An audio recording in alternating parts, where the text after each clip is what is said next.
आई थी पीईटी के लिए, तो उसको हम देख रहे थे, बीच में थोड़ा रोक दिए थे क्योंकि हम महत्वपूर्ण तथ्यों की सीरीज देख रहे थे। तो उसको हमने कंप्लीट कर दिया है। तो चलिए इसके आगे हम शुरू करते हैं। तो इसमें हिस्ट्री और जियोग्राफी और पॉलिटी में ही ज़्यादा समय लगेगा। इसके साथ हम कोई और सब्जेक्ट भी इसका शुरू कर देंगे और ये चलता रहेगा। तो चलिए शुरू करते हैं जहाँ तक छोड़े थे। तो यहाँ से हमको देखना है कि भारत में पुर्तगाली सबसे पहले 1498 में आए और कब गए, 1961 सबसे बाद में गए हैं। भारत के साथ व्यापार के लिए सर्वप्रथम संयुक्त पूंजी किसने शुरू की है, तो डचों ने किया है। और डचों ने पुर्तगालियों को पराजित कर आधुनिक कोची में फोर्ट विलियम का निर्माण कराया था। तो ये सब महत्वपूर्ण तथ्य है, इसको ध्यान से पढ़िए।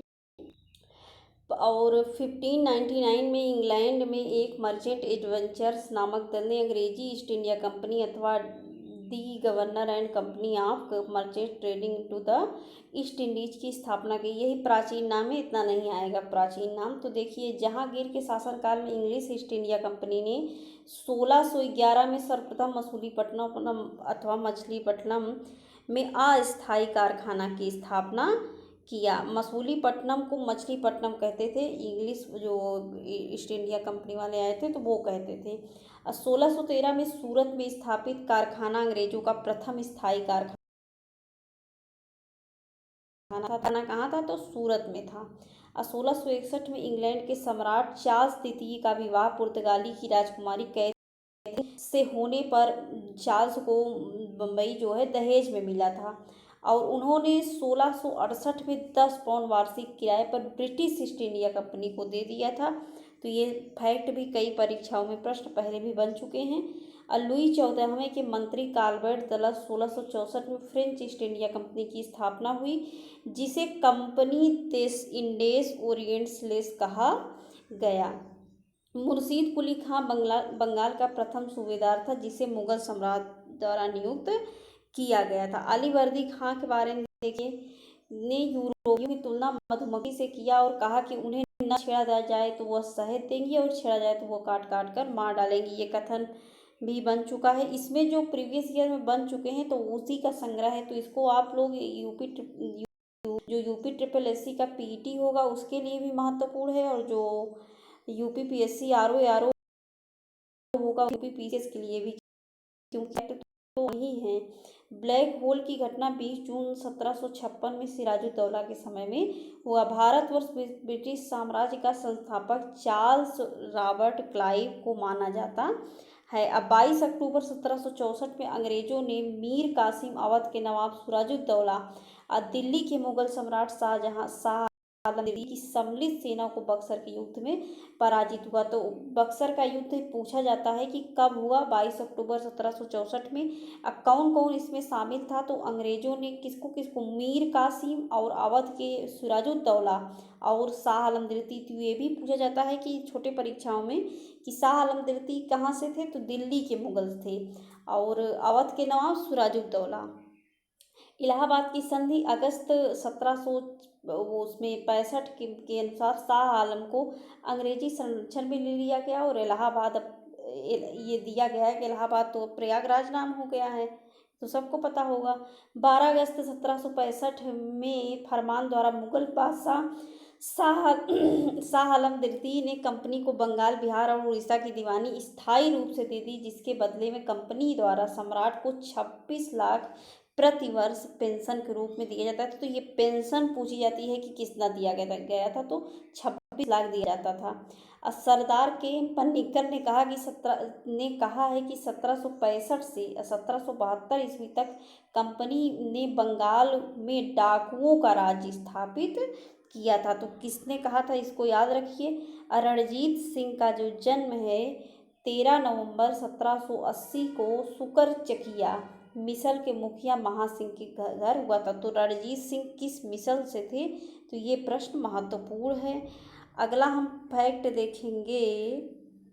रणजीत सिंह ने 1818 में मुल्तान, 1819 में कश्मीर और 1834 में पेशावर को जीता। तो ये मोस्ट इम्पॉर्टेंट है, ये सन याद रखिए कि मुल्तान जीते 1818 में, जस्ट एक साल बाद कश्मीर को जीता और 1834 में पेशावर को जीता। महाराज दिलीप सिंह जो थे साम्राज्य के अंतिम शासक थे। दिलीप सिंह कहाँ के थे?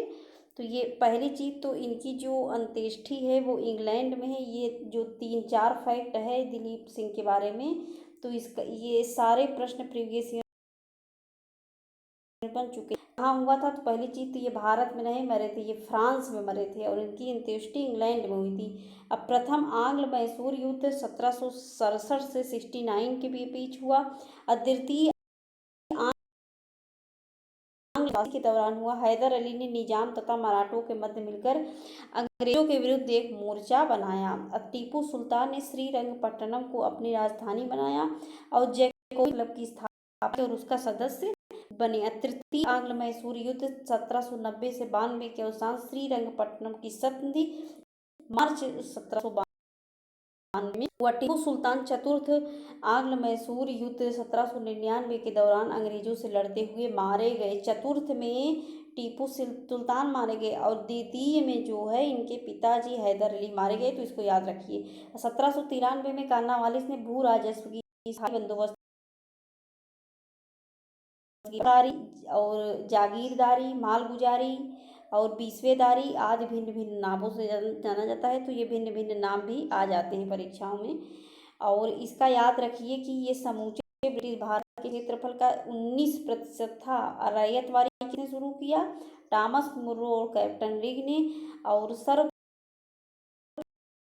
शुरू हुआ। यह व्यवस्था मद्रास, बम्बई के कुछ हिस्सों, पूर्वी बंगाल, असम तथा कुर्ग में लागू की गई। महालवाड़ी में भू राजस्व व्यवस्था कृषक के साथ ही नहीं बल्कि प्रत्येक ग्राम और महल के साथ स्थापित की गई।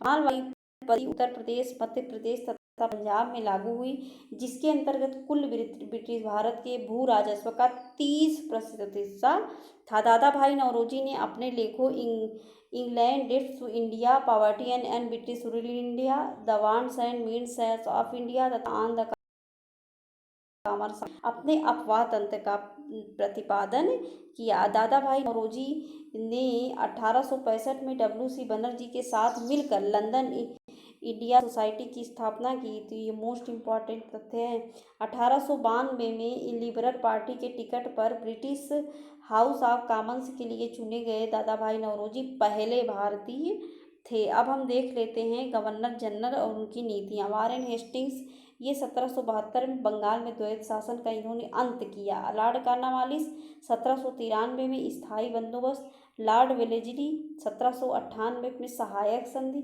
लॉर्ड विलियम बेटिक 1829 में सती प्रथा पर रोक। ये सन पूछा जाता है, जैसे आ जाएगा कि सती प्रथा पर रोक किस गवर्नर जनरल के समय में हुई और ये किस सन में हुआ। ये 2-3 प्रश्न जो हैं वो तीनों बने हैं। लॉर्ड डलहौजी 1856 में राज्य हड़प नीति से संबंधित है। लॉर्ड रिपन ये स्थायी सुशासन के जनक कहे जाते हैं। 1882 में लॉर्ड डफरिन 1885 में कांग्रेस की स्थापना किए हैं। और लॉर्ड कर्जन बंगाल विभाजन 1905 में हुआ है। और 1857 की क्रांति का जो प्रारंभ है 10 मई सन में पूछा जाता है, मेरठ में हुआ। 1857 के संग्राम का जो प्रतीक था वो कमल और रोटी था। अब बरेली के रुहेलखंड के भूतपूर्व शासक के उत्तराधिकारी खान बहादुर ने 1857 के विद्रोह की रहनुमाई की है। रानी लक्ष्मीबाई, जिनका नाम मणिकर्णिका था, का जन्म 19 नवंबर 1835 में गोलघर में हुई है। वर्तमान में ये वाराणसी में है। 14 वर्ष की आयु में इनका जो विवाह गंगाधर राव के साथ हो गया। और लखनऊ में विद्रोह का नेतृत्व किसने किया? बेगम हजरत महल ने किया। और उन्होंने अपने अल्पसंख्यक जो बेटा था उनका बिरजिस कादिर को नवाब घोषित किया और प्रशासन की बागडोर अपने हाथ पे ले लिया। कानपुर से नाना साहब ने किया है और इनका नाना धोनो पंथ भी कहा जाता है। तो पेशावर बनाकर स्वतंत्रता की घोषणा किया। इसमें कौन कहाँ से नेतृत्व किया है, यही प्रश्न बनता है। जिमुल खां नाना साहब के सलाहकार थे। तात्या टोपे, इनका रामचंद्र पांडुरंग इनका नाम था। और 1857 में जगदीशपुर के विद्रोह की अगुवाई करने कुंवर सिंह, बिहार के तत्कालीन शाहाबाद जिले से संबंधित है। कुंवर सिंह उसमें सबसे वृद्ध पुरुष थे, लेकिन इनके साहस को देखकर जो अंग्रेज थे वो भी दांतों तले उंगली दबा लिए थे। और आउवा के ठाकुर कुशल सिंह 1857 की क्रांति में अंग्रेजों और जोधपुर की संयुक्त सेना को पराजित किया था। अब मौलवी अहमदुल्ला शाह ने फैजाबाद में 1857 के विद्रोह को अपना नेतृत्व प्रदान किया था। अब मौलवी अहमदुल्ला ने भारत के विभिन्न धर्मानुयायियों का आह्वान करते हुए कहा है, क्या कहा है कि सारे लोग काफिर अंग्रेजों के विरुद्ध खड़े हो जाएं तो उन्हें भारत से खदेड़ दो।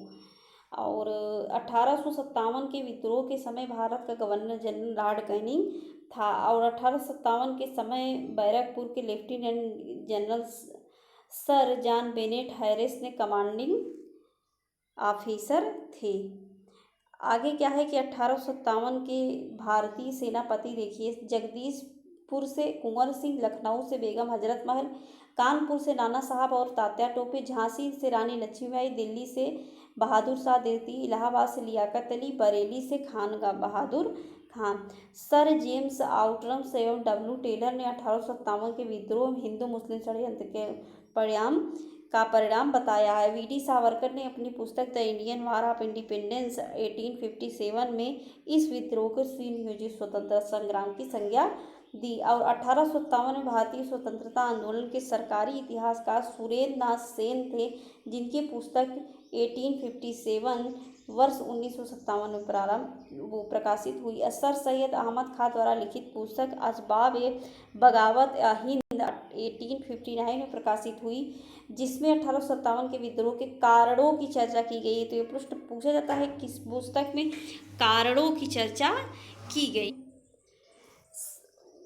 1857 के विद्रोह का सबसे महत्वपूर्ण परिणाम क्या था? महारानी विक्टोरिया की उद्घोषणा। यह उद्घोषणा 1 नवंबर 1858 में इलाहाबाद में हुए लॉर्ड कैनिंग द्वारा उद्घोषित किया गया। इसमें भारत में कंपनी के शासक को समाप्त कर भारत सीधे क्राउन के अधीन चला गया। 1857 के ठीक बाद बंगाल में नील विद्रोह हुआ। 1859 से 60 सन्यासी विद्रोह सन पूछा जाता है। 1763 से 1800 संथाल, 1855-56 पावना, 1873-76 में हुआ। नील बागान मालिकों के अत्याचारों का खुला चित्रण किसमें है? नील दर्पण में है। वंदे मातरम बंकिम चंद्र चटर्जी की प्रसिद्ध कीर्ति आनंद मठ से लिया गया है। इस उपन्यास का कथानक सन्यासी विद्रोह पर आधारित है। अब पश्चिम बंगाल में कूका जो आंदोलन था ये कहाँ हुआ, किस सन में हुआ? प्रश्न बनता है 1840 में। भगवत जवाहर मल द्वारा ही है, जिसकी मुख्यतः सियान शाह के नाम से पुकारा जाता था, जिसका उद्देश्य जो था सिख धर्म में प्रचलित बुराइयों और अंधविश्वासों को दूर कर इस धर्म को शुद्ध करना था। पागलपंथ एक अर्ध धार्मिक संप्रदाय था जिसे उत्तरी बंगाल करमशाह ने चलाया था। और देखिए, फराजी लोग बंगाल के फरीदपुर के हाजी सरीदुल्लाह द्वारा चलाए गए एक संप्रदाय के अनुयायी थे। खोज जनजाति के लोग तमिलनाडु से लेकर बंगाल के और भारत तक फैले विस्तृत पहाड़ी क्षेत्रों में रहते थे और पहाड़ी क्षेत्र होने के कारण वस्तुतः स्वतंत्र थे। 1837 से 1858 तक अंग्रेजों विद्रोह किए। छोटा नागपुर क्षेत्र कोल विद्रोह के नेतृत्व 1831-32 में बुद्धू या बुद्धू भगत ने किया। 1855 में संथालों ने भागलपुर क्षेत्र के भगनी डी तालुके में विद्रोह किया। रंपा विद्रोह आंध्र प्रदेश के गोदावरी क्षेत्र में रंपा पहाड़ी में हुआ। आदिवासियों को यह विद्रोह साहूकार का जो शोषण था उसके विरुद्ध था। अब मुंडा जो आदिवासियों का विद्रोह 1899 से 90 तक चला। इसका नेतृत्व बिरसा मुंडा ने किया और 1895 में बिरसा मुंडा ने अपने आप को भगवान का दूत घोषित किया। मुंडा विद्रोह के जो नेता बिरसा मुंडा को उल्लूगान मतलब महान हलचल और इनके विद्रोह को उल्लूगन महाविद्रोह के नाम से जाना जाता है। और ठक्कर बापा जनजातीय लोगों के संबंध में आदिवासी शब्द का प्रयोग सर्वप्रथम इन्होंने ही किया। हो विद्रोह 1820-21 में हुआ। इसका केंद्र बिहार का संथाल परगना था। खैरवाल आदिवासी जो आंदोलन भागीरथ माझी के नेतृत्व में 1874 में हुआ। मोपला केरल के मालाबार तट में 1921 में हुआ। अहोम 1828 में प्रारंभ हुआ। इसके नेता गोमधर थे। ताना भगत आंदोलन का प्रारंभ उराव आदिवासियों के मध्य 1914 में छोटा नागपर में हुआ। इस आंदोलन के नेतृत्व के कर्ता जो थे जत्रा भगत, बलराम भगत और देवमेनिया भगत आदि थे। कुकी 1917 और 19 में मणिपुर और त्रिपुरा में कूका कुकी याद रखिए 1840 से 72 में, पाबना 1873 से 76 में बंगाल में हुआ। और महात्मा गांधी और उनके विचारधारा से प्रभावित होने वाले पहले जनजातीय नेता कौन थे? जंदो नांग, या इसको जोड़ा नाग भी कहते थे। जंदो नाग या जोड़ा नाग मणिपुर के नागा जनजाति के अग्रणी स्वतंत्रता सेनानी थे। तो आज के लिए बस इतना ही, आगे हम कल कंटिन्यू करेंगे। तो वीडियो देखने के लिए बहुत बहुत धन्यवाद। अगर हेल्पफुल लगे तो आप अपने मित्रों सहयोगियों के साथ इसे शेयर करिए, जिससे कि ज़्यादा से ज़्यादा लोग इस सीरीज का लाभ उठा सकें।